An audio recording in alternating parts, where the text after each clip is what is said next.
They're into these star gods and these aliens, and they got carvings from thousands of years ago with ships and stuff. I'm just blown away. And I'm approached by this, I'll say hot librarian. I'm in the seventh grade, a nerd, maybe. Obviously, I'm in the library during lunch reading books. And this gal comes up to me and starts talking, giving me a lot of attention. I'm just like, oh, this is great. She's talking to me about Hopi Indians.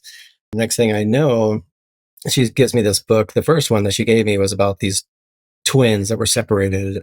One lives in England, one's in New York, and they start astral projecting to visit each other and have all these adventures. And I'm like, that sounds awesome. Like, how cool is that? And hey, I'm Hopi Indian. Maybe I can do these things too. This one, it literally tells you lay on the ground, do these steps.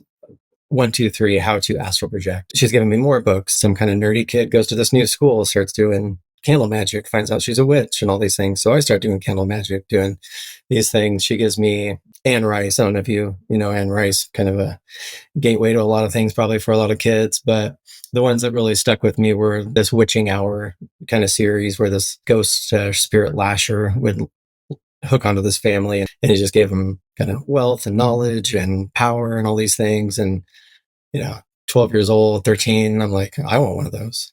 So I'm in my astral body. I might have been remote viewing at the time, but I was like thinking about this lasher, and I was like, I want one of these. Like I moved a lot as a kid, so I'm like, I want a friend that doesn't die or leave. And I start reaching out.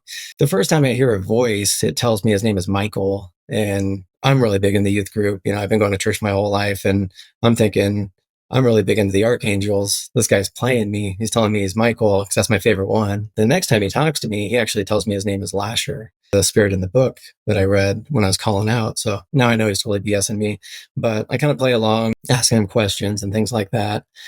But I'm still in the youth group.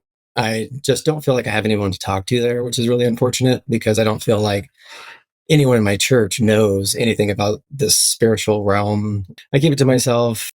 Every time there's a altar call, who wants to get saved? I'm down on my knees. Like, might as well have my own spot.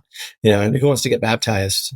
I'm in the water. I probably got baptized 5 times at that church. And I think I had a swimsuit hanging up in the back. Eventually, I got to a point where I was just like, okay, enough with this lasher. And I rebuked him. And I told him, in the name of Jesus Christ, of Nazareth, I want you to leave and go away.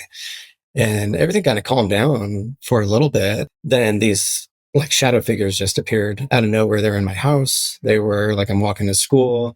I see them kind of darting around. I look and it's like the shadow of a mailbox that was just a person. Or I'm walking and, there's these shadow people, and I look over and there's nobody there. And I'm like, great.